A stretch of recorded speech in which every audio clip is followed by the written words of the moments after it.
자, 그럼 이번에는 요 테두리 면들, 이제 파팅면이라고 하죠. 금형에서는 이 부분을 이제 파팅면이라고 하는데, 이 파팅면 가공을 한번 해보겠습니다.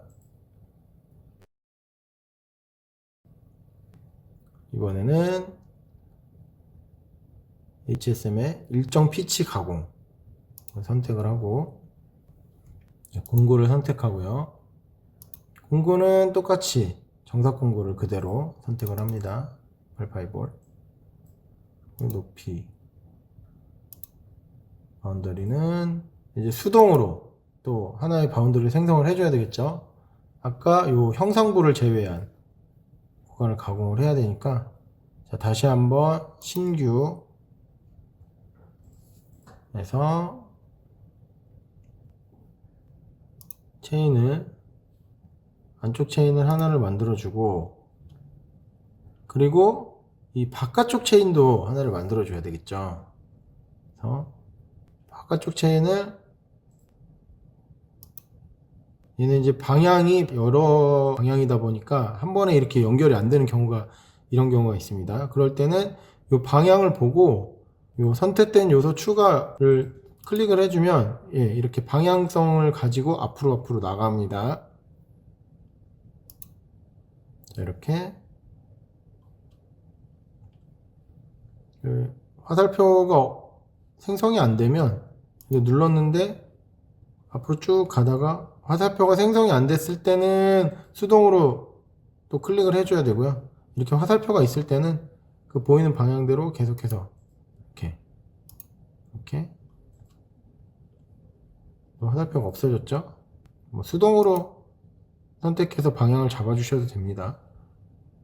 이렇게 확인. 요 외곽 라인을 잡으셔도 되고, 사실은 가장 빠른 건 요 밑에 이미 깨끗한 라인이 있으니까 밑에 라인을 잡으셔도 어차피 똑같은 외곽 라인이기 때문에 그게 상관은 없습니다. 이렇게 두 가지의 라인을 선택을 해줍니다. 그리고 확인을 누릅니다. 가공 경로는 0.2. 링크 나머지들은 뭐 값을 변동할 일이 없으니까 저장 계산.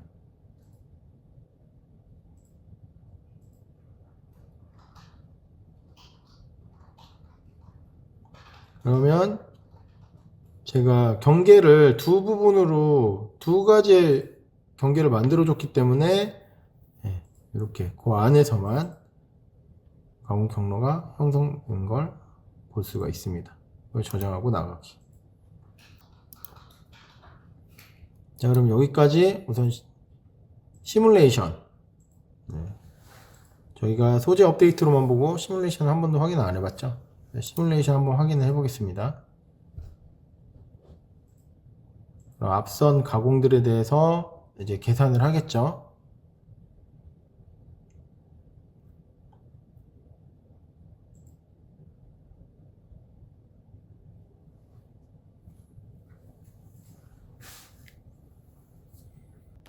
자, 그러면 앞전 공구까지 이렇게 가공이 돼 있었죠.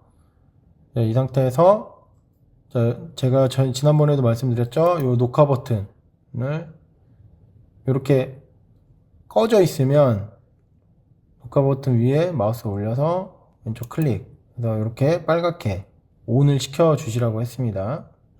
그럼 그 상태에서 최소 속도로 놓고 해볼게요.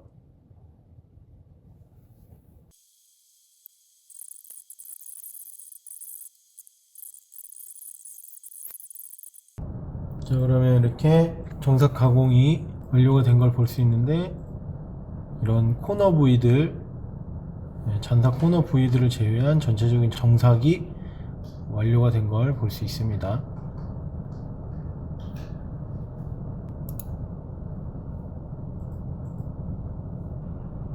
자, 이렇게 시뮬레이션을 통해서 전체 정삭 가공을 확인을 했습니다. 그래서 이제는 그 코너 잔삭 가공들을 해줘야 되겠죠. 그래서 터보 3D HSM 잔석 일정 피치 가공을 선택을 해줍니다. 도형은 그대로 두면 되고요. 공구는 선택을 눌러주고요. 볼 공구를 사용하셔도 되고 상황에 맞는 공구를 사용을 해줘야 되는데, 지금 여기서는 테이퍼 볼 공구를 사용을 해주겠습니다. 테이퍼 볼 공구를 더블 클릭하고요. 그러면 직경, 전체 직경은 요거 공구를 보면서 할까요? 전체 직경은 8파이로 하겠습니다. 자, 이렇게 실시간으로 바뀌는 게 반영이 되는 거를 볼 수가 있죠. 공구 팁, 코너 R은 2R. 자, 그리고 공구의 각도는 3도. 그럼 이렇게 테이퍼 공구가 만들어지죠. 근데 이 각도를 주의하셔야 될 게, 만약에 각도 값이 너무 이 전체적인 사양에 맞지 않는 각도 값이 들어가면 이렇게 경고가 뜹니다. 그래서 그 각도 값을 맞춰 주셔야 돼요. 날장은 10mm, 숄더 길이는 45mm. 아버 직경도 8파이로 동일하게 만들어 주겠습니다. 외측거리는 48mm. 자, 이렇게 해주고요. 홀더를 만들어 줘야겠죠. 홀더 더블 클릭, 어댑터 BT40 더블 클릭, BT40에서 ER16에 70mm.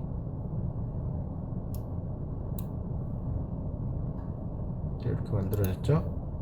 그러면 선택하고 나가겠습니다. 높이는 기본값으로, 바운더리도 기본값으로 두겠습니다. 이제 이전 공구를 정해줘야 되는데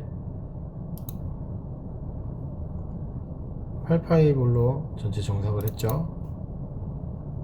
자, 여기에도 잔상 영역 확장, 그림을 보시면 이렇게 원래 가공 영역보다 조금 더 확장을 해줄 수 있다, 그림이 있는 걸 볼 수가 있습니다.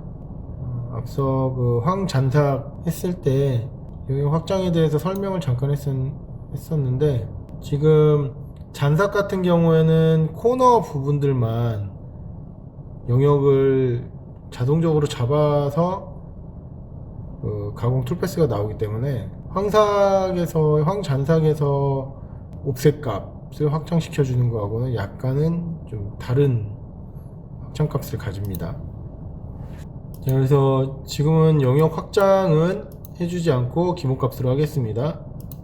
가공 경로는 스텝오버, 피치 값은 0.15 정도 주고요. 링크는 그냥 그대로 하겠습니다. 리드인 아웃은 따로 주지 않겠습니다. 저장 계산 해보면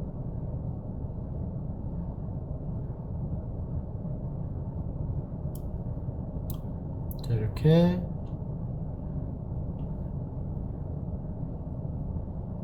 전체적으로 코너 접힌 가공이 잔삭 가공이 된 걸 볼 수가 있습니다. 지금 이런 부분들은 이제 8파이에서 가공이 다 됐다고 인식을 하는 거죠.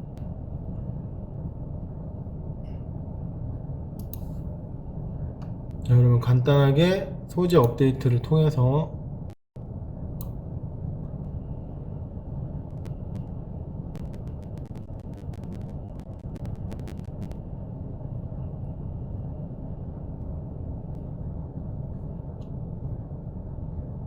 대부분 가공이 완료가 된 걸 볼 수가 있죠.